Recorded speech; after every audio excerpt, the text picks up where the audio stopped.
All right, Jason, we're back today on Bins to Bottom Line. What are we talking about?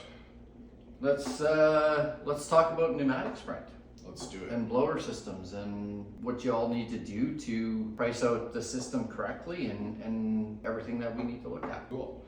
Yeah, this is one that I think is a really good hybrid, Jason, which is, they're becoming more common in plants, processors, cleaners, all that kind of stuff. And then, it's obviously huge on farm sites, coming after the dryer, right? Yeah, back in the day there was limited blower systems and they all used big horsepower and just ran full out all the time, 100 miles an hour. And now with the newer technology, it's a little more manageable and controllable. Yeah, like this has got to be, I don't know what the number is, but it's got to be that 12th, 15th generation blowers that we're seeing on the market now.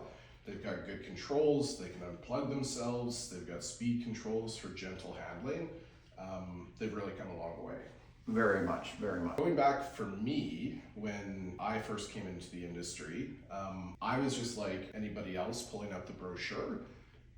How do you spec out one of these systems? The brochure makes it look really, really simple, but there's quite a bit to unpack when you actually want to price out a blower system, isn't there? How fast, if we're specifically talking about dryer systems, how fast that dryer is going to unload and sizing it appropriately for that, and probably oversizing it by 25%. Let's face it, the last thing anyone wants is that line getting plugged, and you need to know the commodities, how far you're pushing, how many bins, the density of the product.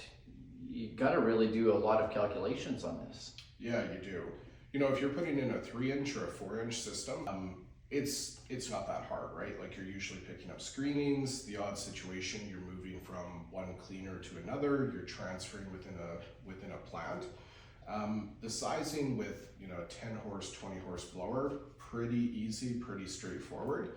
Once you get into those 5-inch, 6-inch, 7-inch, now 8-inch blowers, there's a lot more to unpack and a lot more to think about. And the first thing that comes to mind for me is single-phase power or 3-phase power, right? Infrastructure is key here. Like most farm sites, let's face it, are single phase, and there are some that are lucky enough to have the 3-phase that they're able to have unlimited resources there to put the proper size dryer and blower system in. I mean, we've definitely pumped out a number of 8-inch systems. They are a different beast compared to the 5 and 6. I mean, they're heavy, when you're running those lines, Brent, I mean, we got to look at the weight of that 8-inch piping, and it's not just sitting on the ground like, the old 5 and 6-inch in the stands. I mean, we got to put it on screw piles and really support it, because when you have a 150 horsepower motor blowing that stuff, it's moving. You're right, Jason. Once you get into that 7-inch and that 8-inch system, you need to be putting screw piles for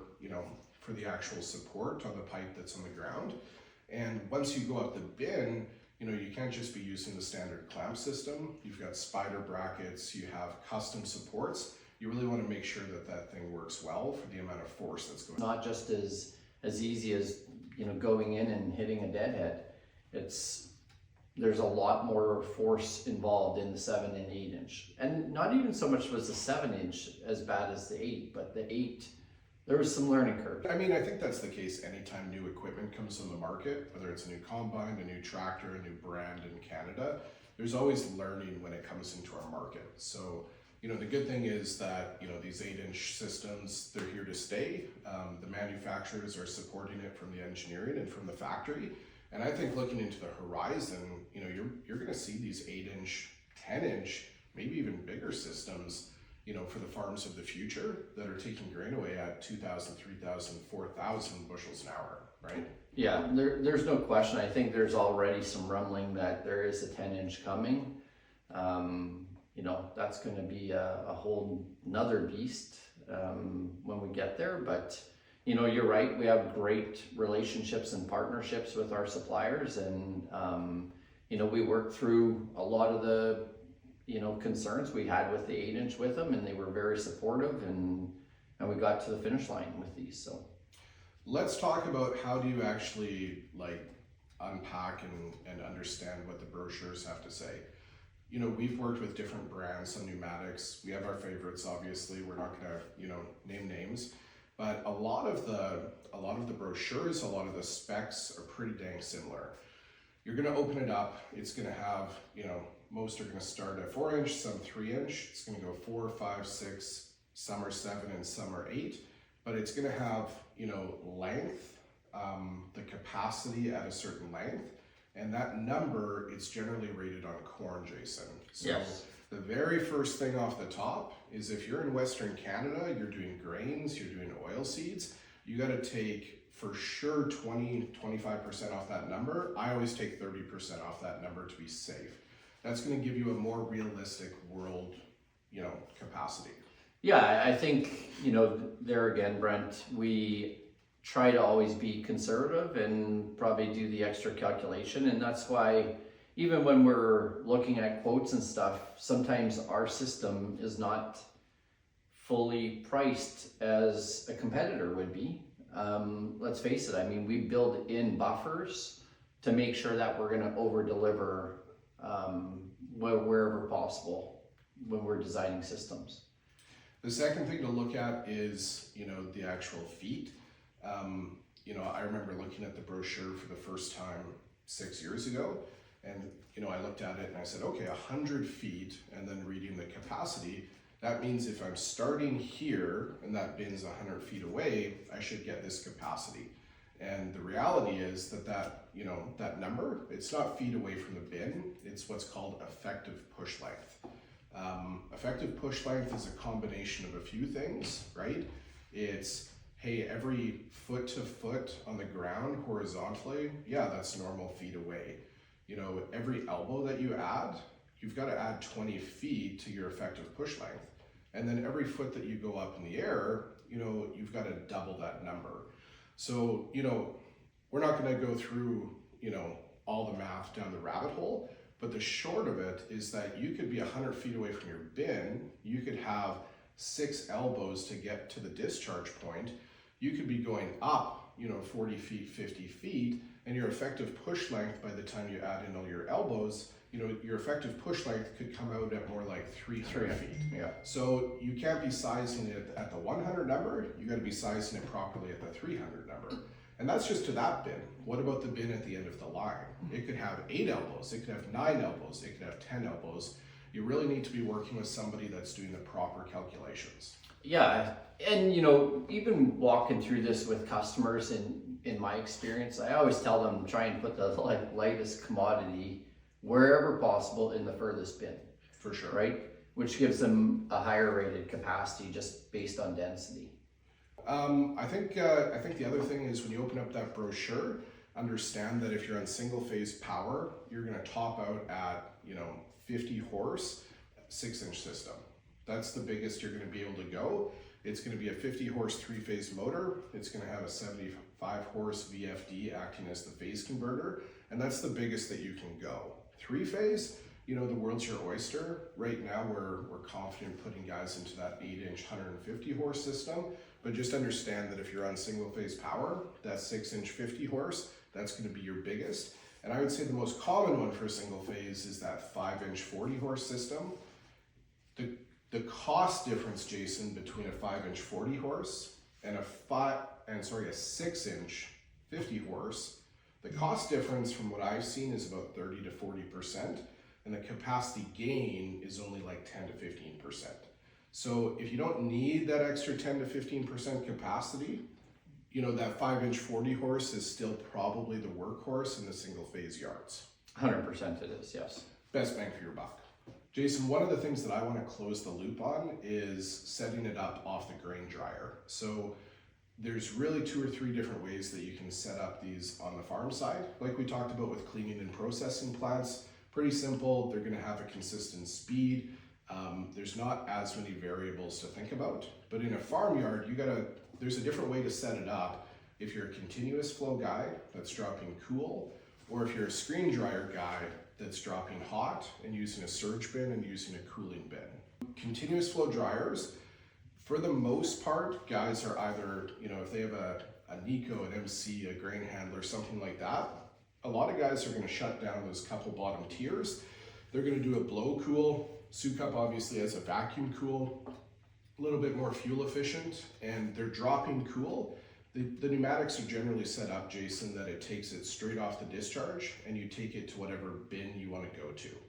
The key thing to keep in mind in this situation, we talked about it in one of the previous videos, I think it was episode number 2, but when you're setting up your pneumatics, you need to make sure to match it as close as you can to the maximum discharge rate of that dryer and not to the we're taking 5 points off wheat rate. There's going to be scenarios that you're knocking 2 points or 3 points off of a commodity. You're going to want to go faster and you don't want to be tapped out to the 5-point number. Yes. So that's number 1. I think going over to the screen dryers, you have to understand that, the way that those are set up is you're generally augering in, you're loading fast, right? You could be loading at 2,000, 3,000 bushels per hour. You're only drying at 500 bushels per hour, but when that batch is done, you're unloading it fast at 2,000 to 3,000 bushels per hour, and it's coming out hot. So you're generally not putting those pneumatics, Jason, right off the discharge on a batch dryer. You're generally pulling off the cooling bin at a consistent rate. Yes. What does that look like? Lots of people will honestly just come out of the dryer, going into a surge bin, cooling it in a surge bin, and then blowing from there. And I mean, you can basically size that however you want as far as I'm concerned. I mean, you can go fast or slow, but the biggest thing is cooling that grain before you're going into your storage so it doesn't heat. Another thing to keep in mind when you're pulling out of a surge bin, that airlock, a lot of people think you can just strap that to the bottom of the gate. You can't. We've tried it, doesn't work. There's too much back pressure that pushes into the bin. You need to have a small jump piece of conveyance. If you're up north, it can be as simple as a pencil auger on a VFD so you can control the speed that it's coming out.